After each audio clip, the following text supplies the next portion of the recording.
So it's my great pleasure now to introduce our keynote speaker for the conference, Kory Wilson. Kory is the Executive Director of Indigenous Initiatives and Partnerships for British Columbia Institute of Technology. She is Kwakwaka'wakw. Did I get pretty close? Kory is the chair of the National Indigenous Education Committee of Colleges and Institutions Canada, and she has over 20 years of experience in post-secondary education, community development, and the legal profession. She has a deep commitment to education and has dedicated her working life to ensuring that underrepresented learners succeed, both within learning institutions and the larger community. My colleague Heather Ross and I saw Kory speak at the Open Textbook Summit in Vancouver last May. And it was really that inspired us to bring together this conference, merging these two themes together. And we know that she's got much to share in terms of starting us off well today in our conversations. So Kory's talk today will be on Indigenizing and opening the academy through the actioning of reconciliation. Kory, welcome.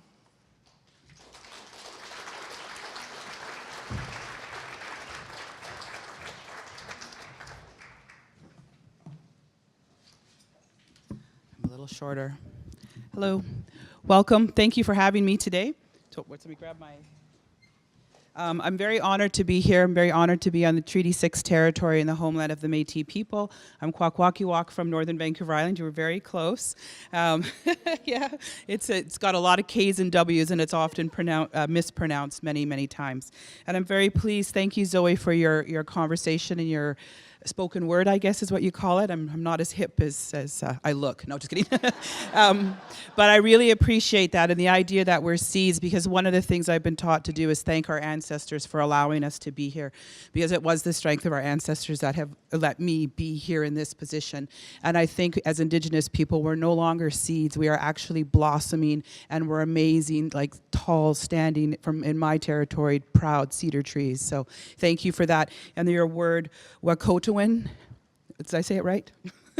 The idea of what I understand from it's the idea of kinship, and that we are all one. And I think that my topic is allies. How do we all become allies? And that the reality is it's going to take all of us to ensure that Indigenous people take their rightful place, not only in the academy, but also in the larger, greater Canadian society. It's our tradition too to thank not only the ancestors, but also to thank our family, and in my case, my children, who go without me a lot to allow me to do what I do, and kind of what was my mission that was given to me by my grandmother, that you have to go and make the world a better place. And in my case, it takes me away from them a lot. So just to thank them. So today I'm going to talk about becoming an ally, and you've got it at the back. Are you an Indigenous ally? And just by the fact that you're here and you're willing to listen to me shows that you have the beginnings of becoming an ally. So another thing that we do is we've got to locate ourselves in the place and space that we come from, and also identify our purpose and discuss our purpose. For me, my purpose is knowledge. I come from the belief that knowledge is power, and it's how do we take the kids on the one side to the other side, from residential school survivors to being those happy-go-lucky kids that are in that photograph. It was them at one of the fairs, that comes to the parking lot of a shopping center or something like that. And those are my grandnieces. And they never went to residential school, but their grandmother did, and their grandmother before that did. So how do we go from that? One of the keys, obviously, is knowledge is power. It's the one thing that can never be taken away. And then another quote, another thing that means a lot to me, is Lester B. Pearson. I went to United World Colleges. Lester B. Pearson's one of the colleges within the United World College movement, and it was founded on Lester B. Pearson's Nobel Prize winning speech, is how can there be peace without understanding? How can there be understanding without people actually knowing each other? And I think this is one of the biggest challenges we have. We don't actually have these tough conversations. We have to get to know each other. We have to figure out each other's place and purpose and be able to communicate. And then, of course, you know who this is, and this is another one, that education is the most powerful tool. It absolutely is the most powerful tool, and I certainly don't just mean formal education, but all education, informal, and what you learn in the academy as well. So the question is reconciliation. It's, of course, is the buzzword today. It's grateful to the Truth and Reconciliation Commission that not only went around and recorded the stories and histories of our people who have suffered and who attended residential schools, and they generously shared their stories, in many cases very painful stories. And we still have many of our people that are still willing to share their stories, so the rest of us can learn and remember what happened and ensure that it doesn't happen again. And we have the Truth and Reconciliation, the calls to action, the 94 calls to action, which I'm sure you're familiar with. If you're not familiar with them, one of the things in becoming an ally is actually reading them.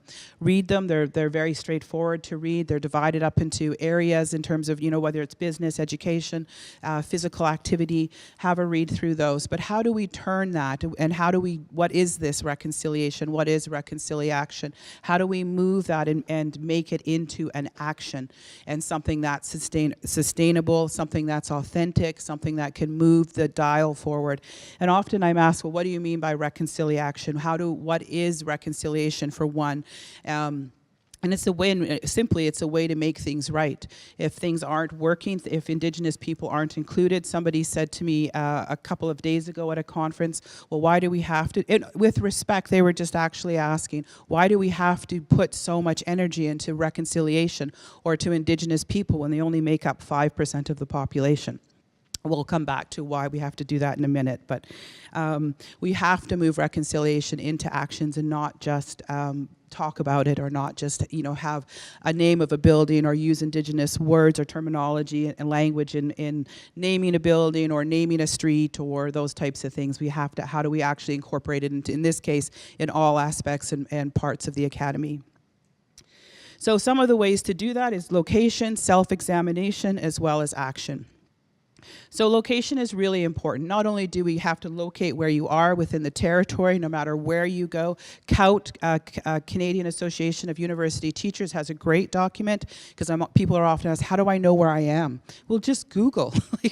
You can easily Google it, but you can look at, COUT again has a document that locates all of the post-secondary institutions, and they've asked them, how would you like to be located? There's that, and then also you can just simply go to the Indigenous Service, the Federal Indigenous Services website, and type in a territory, and it'll tell you exactly whose territory you're on. So there are resources out there. So wherever you go, locate yourself and whose land you're in and whose territory you're in. It's absolutely important. But also more than that, it's locating Indigenous people and who we are and where we're from and what we're about. There's all kinds of myths, all kinds of stereotypes that are out there about Indigenous people. Yes, we existed prior to contact. Sometimes some people, wasn't contact about the same. People have, I see your face. And one thing that you have to keep in mind in these discussions is everybody's on a different part of the path in terms of understanding Indigenous people, right? So there are some people that don't understand that we were here first, don't understand how long we've been here in this territory, and what that we now call Canada. And we existed, and another myth is that we weren't, we were somewhat primitive, or we were heathen, or we weren't Christian. We weren't like Europeans. So the idea that we were somehow less sophisticated, and yet again, we existed prior to contact in very sophisticated, complex societies. I come from a potlatching people. The potlatch is probably one of those most intricate, sophisticated systems of governance that there is out there. We have also, the American, perhaps not as much now, but the American society and the American Constitution makes reference to the Iroquois Confederacy in its own constitution. So clearly we were very sophisticated. So we existed prior to contact with all that we needed to live off the land and the territories that we lived in and that we occupied. Diversity, that's another myth, that we're all the same. Very different here in Saskatchewan than it is where I come from on the northwest coast. Very different in Alberta, very different in the Yukon, very different. My friends are here from the Fraser Valley, very different in the Fraser Valley than from where I come from. So the diversity amongst Indigenous people is absolutely massive. There's over 60 different languages spoken in this country amongst First Nations people. That doesn't include the languages that Métis people have and the dialects that they have, as well as what the Inuit have. There's also the government divided us up up into, in terms of First Nations, 634 different First Nations. When you look at a province like British Columbia, we have over half of the languages spoken there, as well as over a third of the First Nations located in British Columbia. And then we have, of course, the Inuit and the Métis, who also are very diverse as well across the country.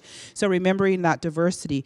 And often it's not just the diversity or recognizing the territory that you're on, but acknowledging that your institution is full of people from all across the country. You know, certainly in Vancouver, we have all of the local First Nations, but we have representatives from every First Nation across the country, Indigenous, Inuit, Métis across the country living in Vancouver. So it's not just you have to pay respect to the location where you are, but also recognize that you have a variety of different First Nations in this country. And the reality, of course, of First Nations, and the person that asked me, well, how come we have to pay attention to this 5% of the population? Because that 5% of the population, the Indigenous population of Canada, is overrepresented in all of the negative areas you can possibly think of. So when we look at the socioeconomic indicators in this country, Indigenous people are at the negative end of pretty much every single one of those socioeconomic indicators. And we're not at the negative end at 5%. 90% of the children in care in Manitoba are Indigenous. In British Columbia, you're looking at a number about 65%, and I don't know the statistic in Saskatchewan, but there have also been prisons in this province that have had a 100% Indigenous inmate population. That's why we have to care, because we're only 5% of the population, but we're so disproportionately represented in all of the areas that you can possibly think. More than double the, I think it's actually triple the rate of diabetes, triple the rate of, I'm on the Heart and Stroke Foundation and board, and we had a whole Uncommon Women. It's all about women and the issues that women have with heart and stroke. Please look at it, women. I'm doing my little plug here. But women are 5 times more likely to die of heart and stroke than they are of breast cancer. But Indigenous women, it almost doubles. So we are at the negative end. That's why we have to care. And our work has to continue until those statistics are at least within the norm. Certainly we don't want anybody, but at least let's get closer to 5% representation in these negative areas. Tools of colonization as well, recognizing the different tools and how intentional the tools were to help us, or to help the non-Indigenous people colonize Indigenous people. Those are tools such as religion, policies, laws, institutions, post-secondary institutions, K-12 institutions that are founded on principles of education that don't include our Indigenous ways of knowing and being. And we do still perpetuate these things. Again, until you have a representation of Indigenous people across all, whether that's in the faculty association, whether that's in the administration, whether that's in support staff, equal to the, I mean, of course in Saskatchewan and Manitoba, you guys are a little bit ahead of us in terms of the proportion and the representation, but you've got to have that representation in all areas, from the physics department, the math department, not just the education, social worker, and law programs. We need to have our people represented all across, and recognize that these tools were intentionally used to discriminate us and to oppress us as Indigenous people. But they can also be used to free us, right? Thriving, it's often thought too, yes, we are at the negative end of many all the social economic indicators, but we are blossoming. We are strong, proud people. We have Indigenous people in every single area. There's an Indigenous company, it's an engineering company in British Columbia, all Indigenous people, engineers. We always, I'm a lawyer, so I can make this, but we have a lot of lawyers. I don't know how many more we need. No, we always need good lawyers, but we also need people in the areas of STEM, and one of, some of the conversation is around STEM, or as we're using the STEAM, to including the arts and culture within it. We need Indigenous people in all areas, in every single way. And part of what we have to do as well, it was briefly mentioned by the 2 previous speakers, is we have to, as Indigenous people, embrace our people that make different choices than us as well. So we're stronger when we're together. So making sure that. And one of the other things is the matching, the cultural match. When we're looking at different, the place and the space, you've got to make sure it matches and make sure it works, make sure it's sustainable, and make sure it's authentic. Sorry, there's no clock, so I have no idea. I'll just keep talking. Somebody has to tell me when to stop. One of the other fundamental things in becoming an Indigenous ally and becoming somebody that's supportive of reconciliation and that's doing more good than harm, because admittedly we all will make some mistakes, and that's a little bit of the fear that people have, and we'll talk about that, is the self-examination. It starts with each of us. Each of us decides how we interact with the world each day, how we interact with how we view ourselves. What do you say to yourself when you look in the mirror? What do you say when you get on a bus with a bunch of people? Do you communicate with them on your commute to work? How do you interact with your family in the morning when you're really tired, or you're up late with a kid, or up late doing work that you probably should have started several months earlier?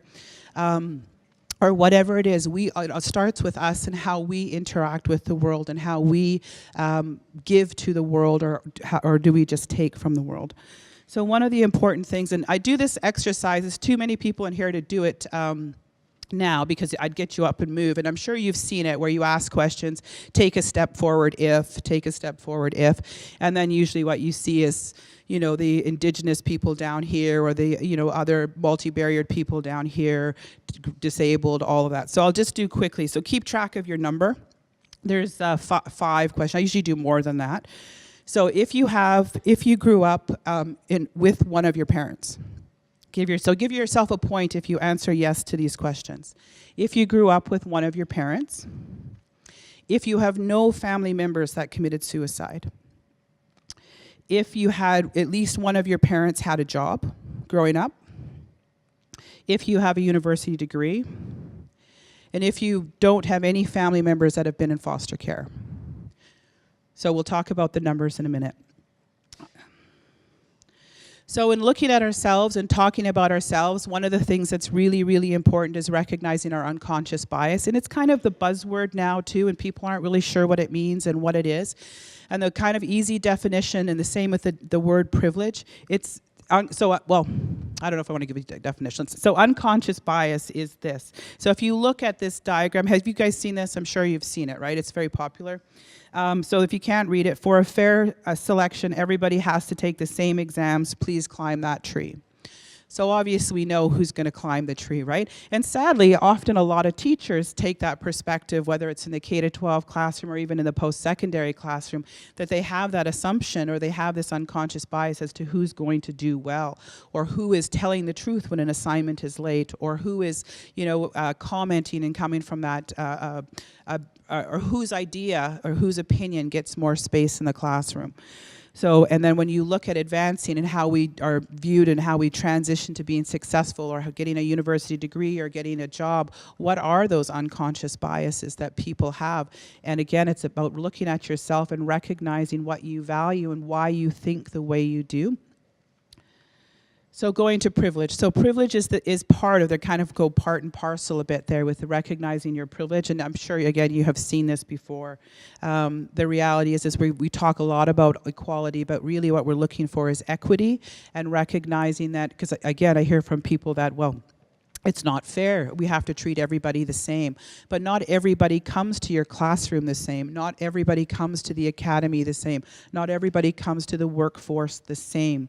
People have different barriers and different challenges. This is one of the things with the numbers. So how many got 5? Did some of you get 5? And don't be embarrassed if you get 5, because you should just be thankful. So right then and there, thank you. Thank you to your parents. Thank you to your family. Thank you to your ancestors and the people that have been around you that have allowed you to have 5. That's huge to have 5. What about 4? Yeah, 3, 2, 1. That's me. I'm 1. So having both my parents have university degrees, so was very good, obviously, in my family. But so that's privilege, right? People say, well, what is privilege? What do you mean by that?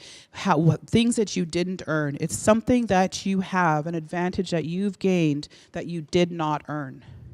You weren't in charge as a child, whether your parents had a job. You weren't around encouraged. Maybe you were. My mom went to a university when we were kids, so we were there. I think really our job was to stay out of the way.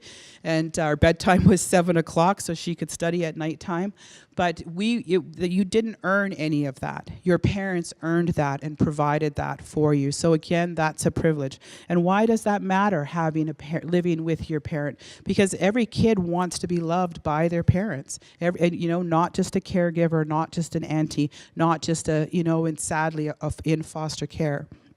The same as suicide. If you have family members that have committed suicide, there's a lot of issues there. There's a lot of challenges there. There's a lot of drama. And I mean drama respectfully in the way that it consumes families and what happens. And the same as family members that go into foster care.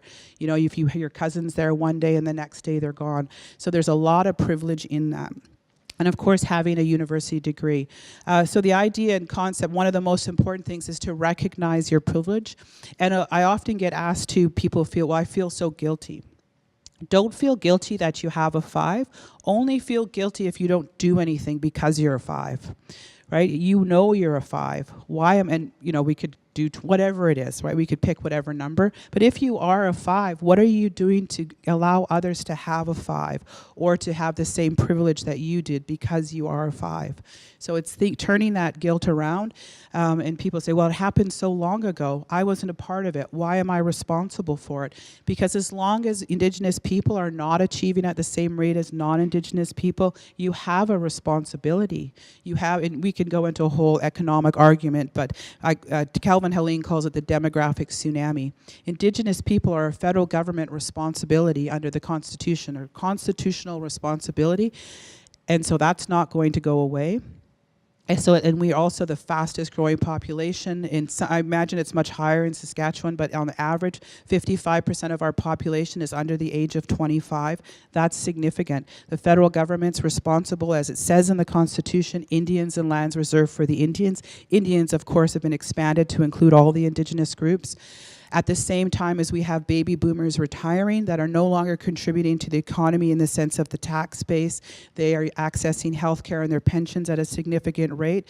That federal responsibility combined with the pressures and the costs of baby boomers, well-earned baby boomers, I'm not saying you didn't earn it and you don't deserve your pensions, you've built a lot of this country, but that combined together will lead to a demographic tsunami because the federal responsibility for Indians and lands reserved for the Indians is not going to go away.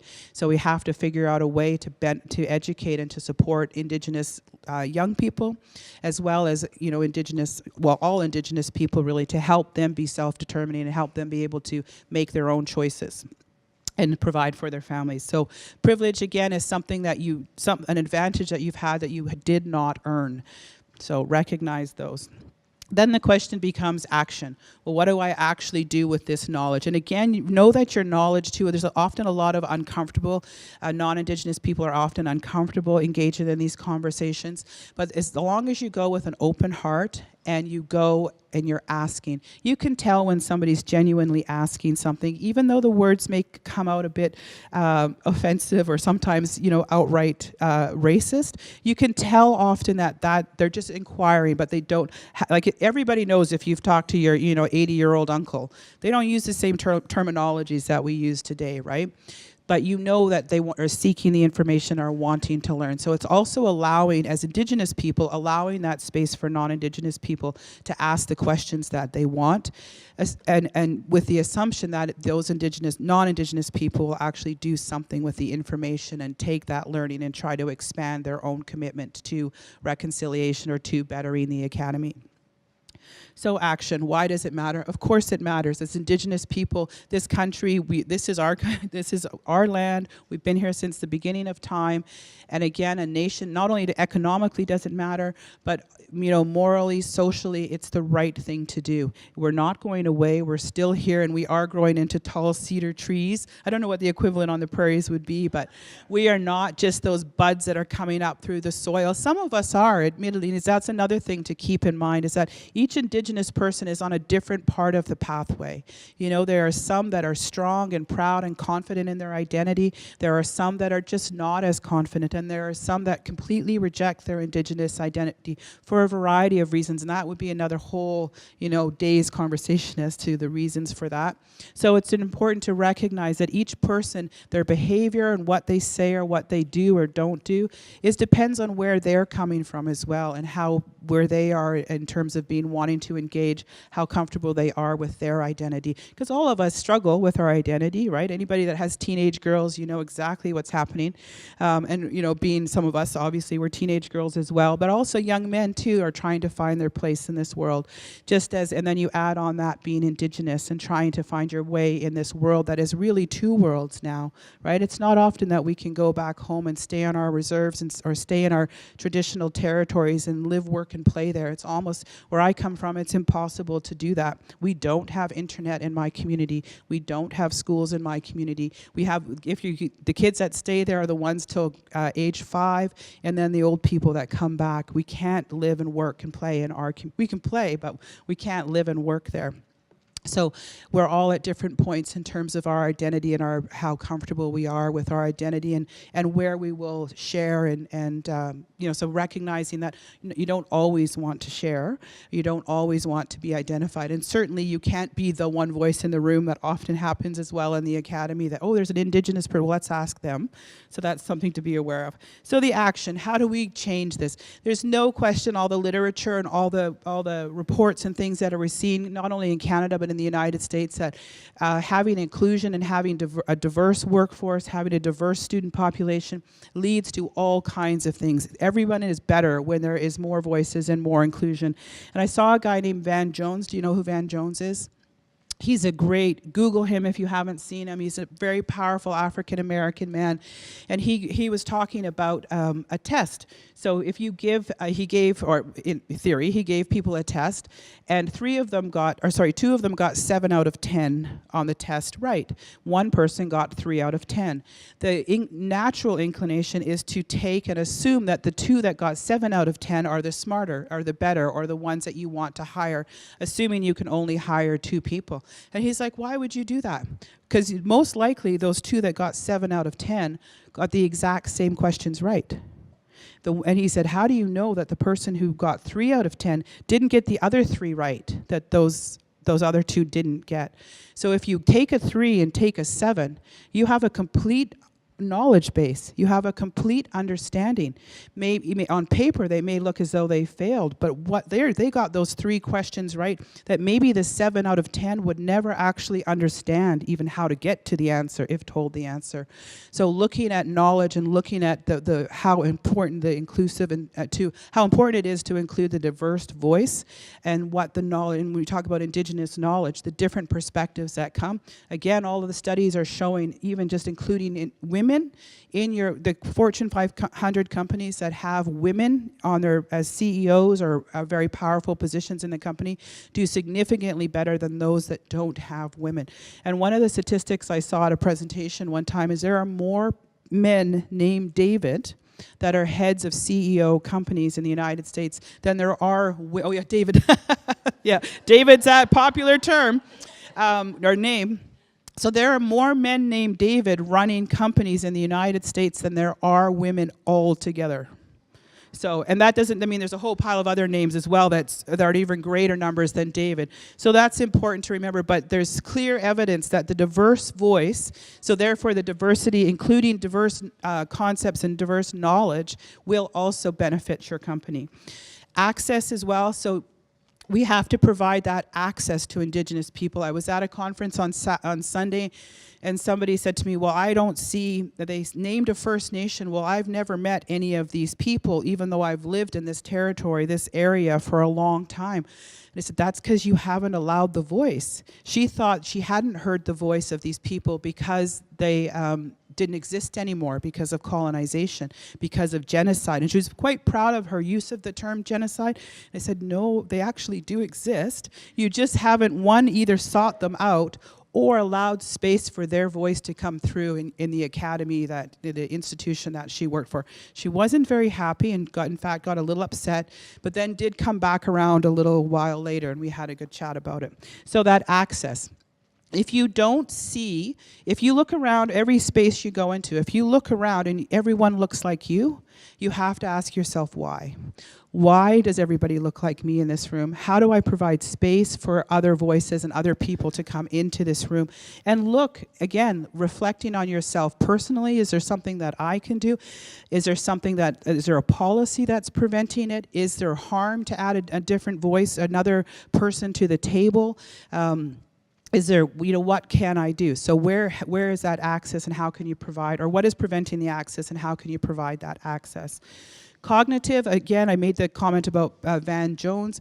When we look at different, we all know you're either more go to science or you more go to arts, or we all have something. The Creator has gifted us all with some kind of skill, and she was also very good in making sure we had some kind of deficit as well. We all have our strengths, and so it's also knowing what your weaknesses are and allowing for those cognitive, different ways of thinking, different ways of being and knowing and doing into that space. And it's not just about having, when you think of innovation often happens because of some kind of crisis or some kind of, demand, or some kind of something happens that usually triggers innovation. But yet if the more voices you include and the different thoughts, the different ways of knowing and being that you include, innovation will come from that as well when you have people with a different lens looking at things. Gender, we've talked about gender. Power, it's very important to recognize that a lot of this stuff, people say, oh, well, racism, discrimination, there's no question it exists. We live in a country that has what I consider a very beautiful document, 36, or what year are we in now? Anyways, I won't do the math, it'll take a while. The Creator only gives you so many gifts. So the Charter of Rights and Freedoms, I'm a lawyer by training, and the Charter of Rights and Freedoms is an absolute brilliant document. There's no question it's one of the leading documents on fundamental rights and freedoms in this country, and yet I bet everyone in this room has in some way been discriminated against. Right? So the question is, how do we take what's on paper and bring it down to day-to-day reality? How do we take that power, break those power structures that allow this type of, whether it's discrimination, whether it's racism, how do we break those power structures and break those boundaries? And that's thinking about, how do you diversify it? How do you spread the power out? Is there only one person that makes a decision? Obviously, at some point, somebody has to make a decision. Even in my potlatching society, where it's very much a consensus-based, somebody ultimately does make a decision and moves certain things forward. But how do you distribute that power and allow more of those voices in, and transfer also some of that power and empower others to come to the table with their ideas and their thoughts? Economic, again, all of the literature is showing that the more voices you have, the more economically viable it is. Post-secondaries, we talk a lot about enrollment, we talk a lot about inclusion. How do we, meet our budgets? BC's had a cap on education for a long time. We're just slowly getting out of that. In terms of dollars and in terms of, we're always short, the budgets are always short. We all want students, and we want those students to have very successful experiences. How do we do that? What are the needs? How in touch are we with the actual needs of the millennials? We complain a lot often about how they are in the classroom and they're entitled and they want this and they want that. And they said, they help you with the technology when you're trying to get it to work at the front of the class. But how in touch are you with that? How in touch are we with the needs and also the changing job market, right? We're used in the academy, used to 12 weeks, 13 weeks of classes, 2 weeks of exams, 2 weeks of holidays, and then back at it again, that same rote kind of teaching. And this whole conference is about a different way of viewing education and viewing knowledge and sharing knowledge. How do we learn to pivot? How do we prepare our students to pivot? Because they say they're not going to have lifelong careers. They're not going to be in the same job for 30 years, and they don't want to be. You know, they don't want to be. And our economy and our global economy is not going to, in most cases, allow for that to happen. So we have to prepare our students to be able to pivot, but we ourselves have to be prepared to pivot and deliver education in a different way. And that's kind of, I guess, the part of the whole conference, this whole conference. Improved governance, again, the more voices you have, the more opinions you have, the more people, more eyes on a particular issue or challenge, then the greater the outcome will be. Governance will improve. More talent and innovation, of course, you have to include everybody. Sorry, I'm just checking the time because nobody's given me any signals here. Just making sure. Absolutely. So more talent, more innovation. It's found everywhere. Another example that Van Jones talked about was he talked about MIT engineers, and he talked about engineers in prison. And it's not engineers that have been arrested and went to jail, but rather people in prison who may be there for their lifetime, who are very ingenious, who are able to create tattoo machines, who are able to procure and make drugs, who are able to make weapons, who are able to do and create these types of things that they obviously don't have access to, but the materials are very limited. So the one example he used was a tattoo machine. So they were able to make tattoos, and he showed an image. It was a straw and some kind of sharp thing that had been sharpened. Anyway, so in this one, I don't remember the prison, they had made a tattoo machine. So he took the same materials, gave it to MIT engineers, and not just the undergrads, but the grad engineers, gave the same materials to them, and they could not come up with anything remotely measuring or looking like a tattoo machine. So when we talk about ingenuity and we talk about genius and we talk about who is capable and who is not, that's pretty amazing. It serves a purpose, of course, in prison. And I practiced criminal defense for quite a while, and I've always wondered, these guys, some of these guys, most of my clients were male, were very, very intelligent and very, very crafty. It's just if you could just move it over into this other direction. And just another comment on that is that the majority of them were as well had diagnosed or undiagnosed mental illness, diagnosed, undiagnosed learning disabilities. So that's, there's talk about access. If you have those issues in our society and you don't have the proper support, you're not going to find your way into the academy and be successful, as they say. If you have a university degree, you're successful. So taking the innovation and talent and the different forms of knowledge to be able to create a tattoo machine in a prison is pretty amazing. MIT engineers cannot do the same thing. And of course, we find that in our Indigenous communities as well. I remember working with an Indigenous woman in a community called Seashell, which is north of Vancouver. She never had a job. Other than raising her children, she never had a paid job. She was on welfare her whole life, and she was probably about 47 or so years old. And they had a job in the community. They were looking for a recreation coordinator. And I said, how come, let's just call her Tammy, how come you don't want to apply, Tammy? Oh, I can't do that. I can't. Soccer's big on the West Coast. Tammy always consistently organized the soccer tournament. Like, she not just organized and set up the games and the matches and created the chart, but she made sure everybody had soccer boots. She made sure if you didn't have a uniform, you had it. If you couldn't get on the ferry and needed a ride or had to come later, she organized all of that stuff. She organized all of these things in the community. When the kids were at the park, she'd actually go over and organize games. You are a recreational coordinator. So it's looking at those types of talents and skills, and we see that again in the academy. We often have to, what are the credentials of the instructor? Well, our elders, who are our knowledge keepers, aren't going to have the PhDs. They aren't going to have these types of things. And, we don't need to get into the whole debate around tenure and how you're promoted and what constitutes knowledge and publications and those types of things. But it's very important when you're looking at open resources and looking at changing the academy that you recognize people for their expertise.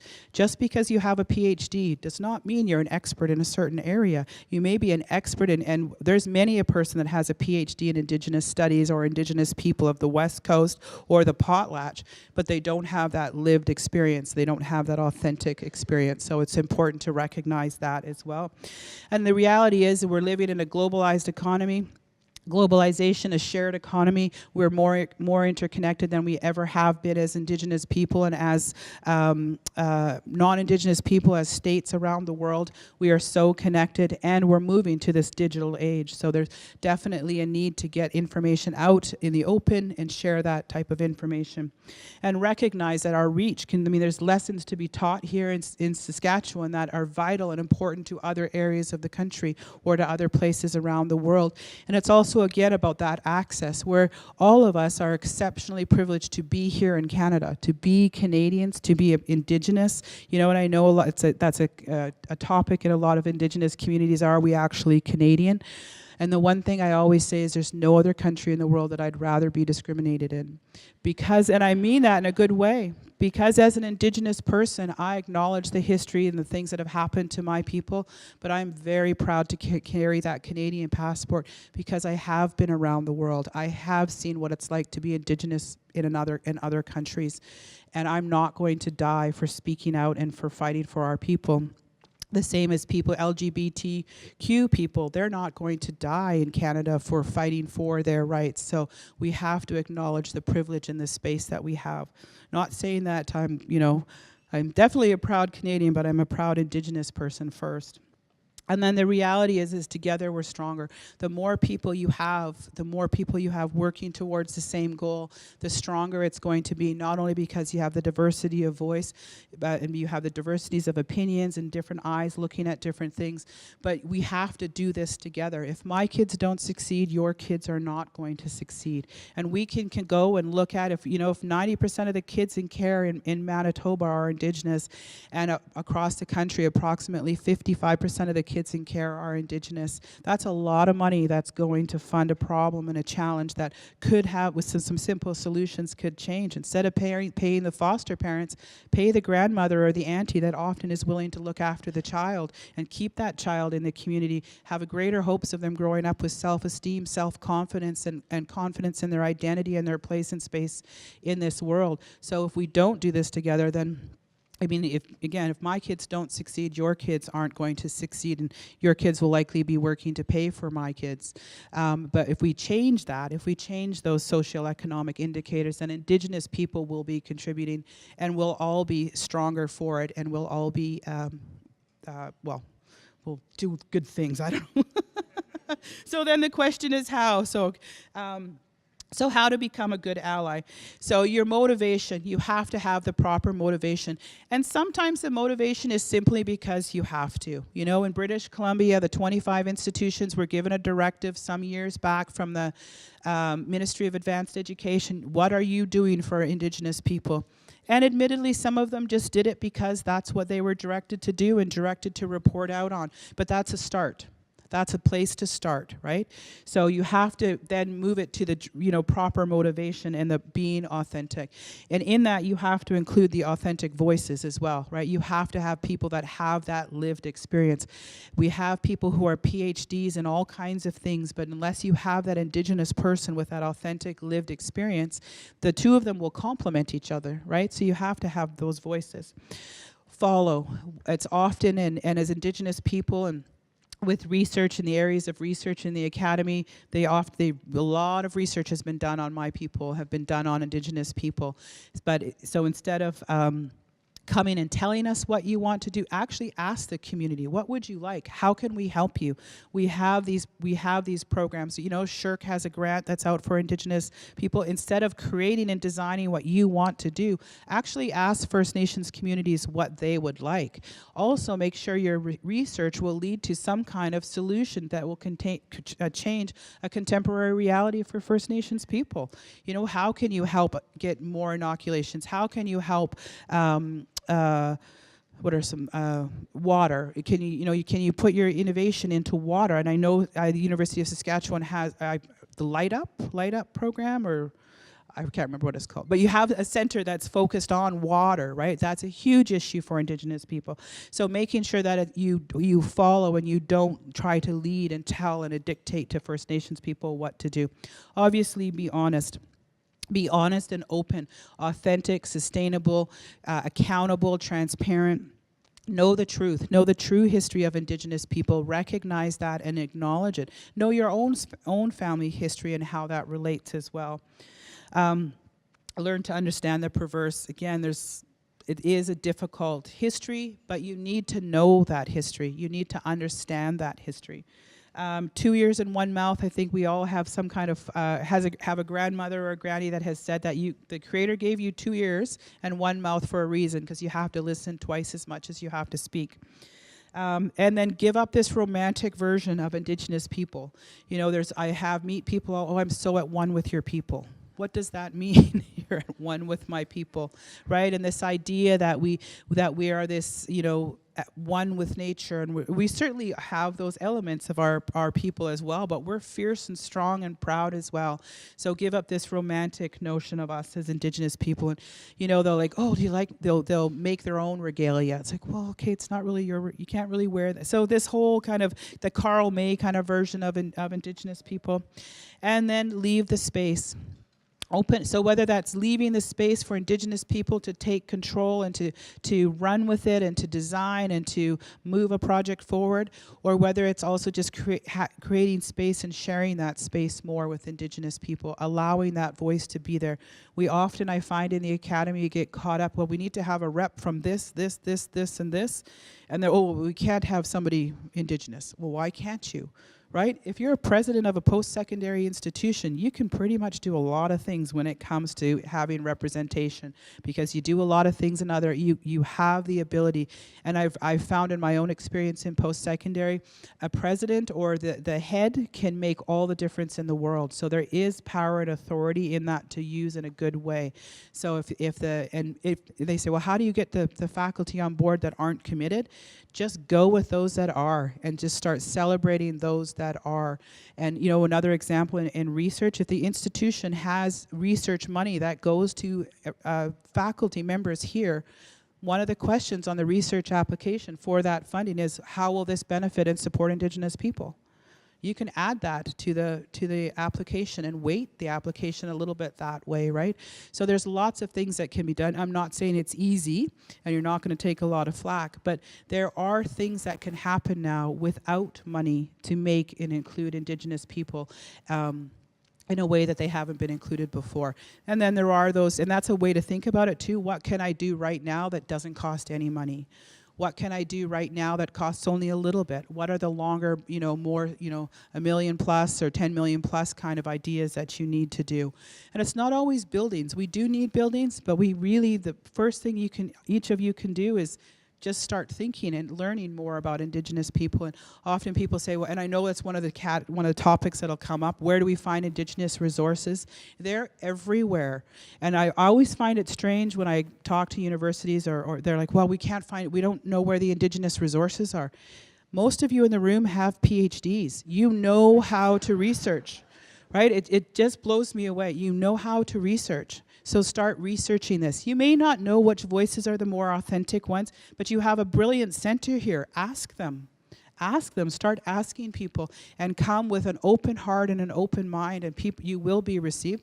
That's not to say that it'll always be you'll be warmly welcomed, but often that's your approach, and then you take a lesson in that and approach differently the next time. So becoming an ally, there's lots of ways to do it. So starting with yourself, starting with your understanding of who you are, what you're about, why are you engaged in this, why do you want to do this, and what can you do? What are your strengths, and what are your limitations? So your personal limitations, what is your department missing or needing? How do you include that Indigenous voice? And then actually start making plans and putting them into action. There's nothing, and the other thing is, it's not going to take just a year. It's also about relationship building, and relationships take much longer than a year, particularly with First Nations communities. And you also have to see, another danger that happens is that you have a project timeline of 2 years, and then you leave the community after the 2 years. So you have to think about, how are we going to stay committed to that community for a longer period of time? It shouldn't end with just the project. So we'll leave it at that because we're running out of time. So any questions?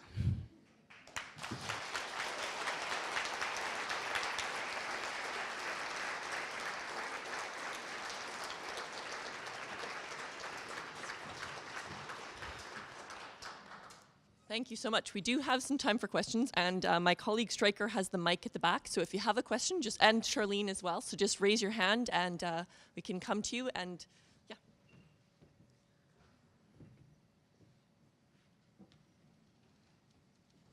You're not shy.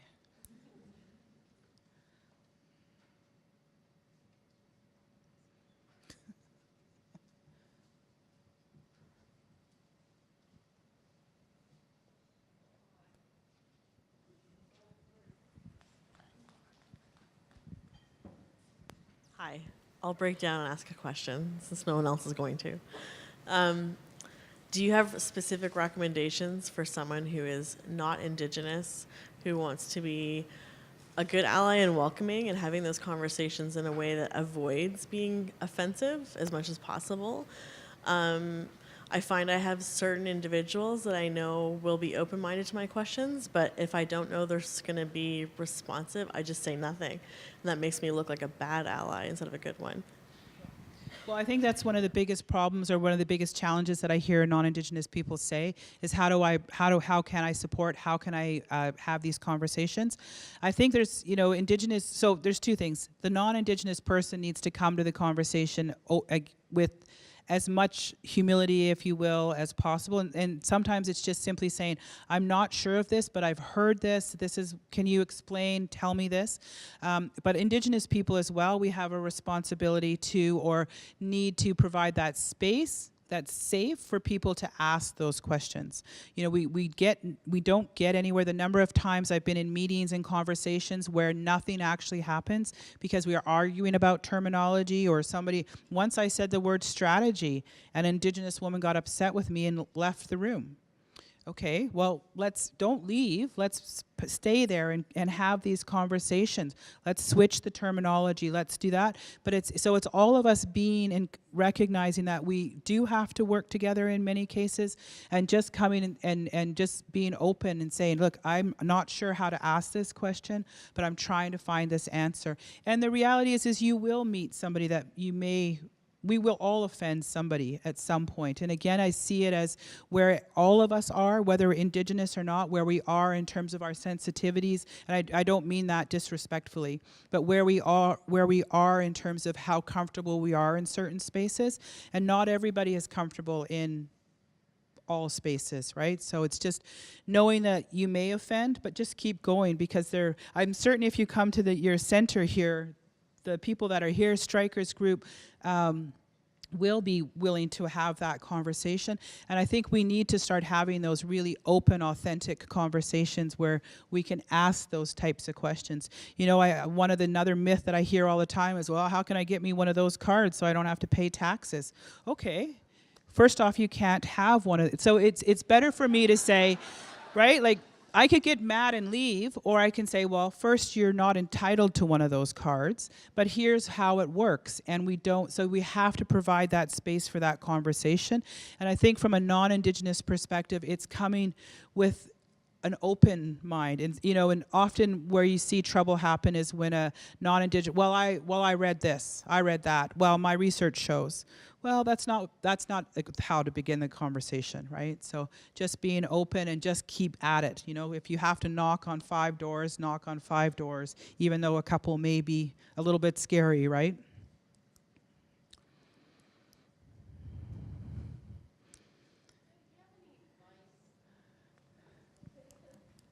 I'm a runner. Thank you. Hi, Leah Fontaine from University of Manitoba. I'm Dakota, Anishinaabe, Métis, Quay. My question is, maybe I'm asking for advice, is how do we help the newcomers to understand who we are? Because they come in with a lot of stereotypes, and we're trying to talk to them or teach them, and there's a language barrier that's going on there too. Yeah. Yeah. So because I confronted that too. So do you have any advice on that? Yeah, well, I have a book. No. I did actually write this guide for the City of Vancouver. That's a guide that introduces newcomers to First Nations people. It's very Vancouver-centric for the most part, but there is a history there that is applicable across the country, so it's on the City of Vancouver's website. But one of the things I find with, which are often either newcomers, international students, is they obviously come with preconceived notions about Indigenous people, but 9 times out of 10, they are ecstatic when you actually say, what? You're real? You exist? I thought you'd all died. So they're ready to engage often right away. And of course, the language barrier is a bit of an issue. But just to start bringing at BCIT, one of the things we're doing, we have international ed, we have my portfolio, and we also have our human rights area as well. So we're bringing ourselves together and doing more things that include Indigenous and international. Under this idea of a Center for Inclusion. So just providing that space and as part of orientation of international students is including, the first couple of hours on the place and space of Manitoba or where you're from so that they learn that. And they really, again, like I said, 9 times out of 10 are ecstatic to meet Indigenous people, and they may not behave appropriately. They may be a little offensive and, oh, I thought they killed you. But provide that space for them to say what, and again, the language barrier, often it comes out wrong, but they're turned out often to be some of the greatest allies. And there's also more similarity in terms of the student experience of Indigenous students and international students is very similar in terms of a lot of the barriers and challenges that they face. So there is some commonality there and some, again, together we're stronger, some support, but just start out inviting them into the space, have an event for international students, try to get it onto the international student orientation. There's a lot of work I know overseas that has kind of pre-knowledge about Indigenous people. They're adding some of that to the citizenship test, not that, we're dealing with it at that level, but it's just networking and bringing the two together because in many ways it's a natural alliance, and in my experience anyway.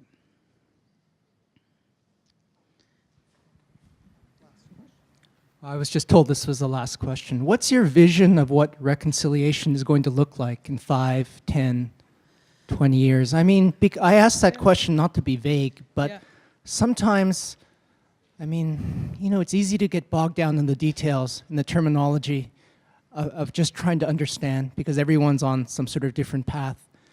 Yeah. So sometimes it just helps to have some sort of idealized vision or end state of where we're all going to be together at the end. So I'm just curious to hear what you have to say on that. I think going forward, reconciliation to me will be a country and a place where Indigenous people are achieving or exceeding at the rate of non-Indigenous people. That we are proud of who we are. That Indigenous kids can wear their hair in a braid in a classroom, and everybody thinks it's cool. Like where our kids are faced and have all of the choices that all of your children have, and there aren't those barriers. So I guess to quantify it, that we are achieving at the same rate or exceeding that of non-Indigenous people in every area. We're no longer on the negative end of the socioeconomic indicators. And it's a place where, just as we're all comfortable with the knowledge that we've been taught in the K-12 system, that it's not even a question anymore that everybody's learning the true, authentic history of Indigenous people in Canada and recognizing the significant contributions and where Indigenous people are, and you look around all the places you occupy and you'll see an Indigenous face, just as you'll see other groups as well, LGBTQ, disabled people, other groups as underrepresented groups, that we live in a place where everybody can be and choose what they want to do. Of course, it's not going to be perfect. We're always going to have some of the problems that are common to human beings, but where it's no longer, we're not just art on the wall. We're actually, there has been institutional and systemic change that includes and reflects Indigenous knowledge, Indigenous ways of being, and Indigenous people, right? We're still having the first Indigenous person who's done X. So now we're going to be on the 7th Indigenous person who has done X and have no more firsts.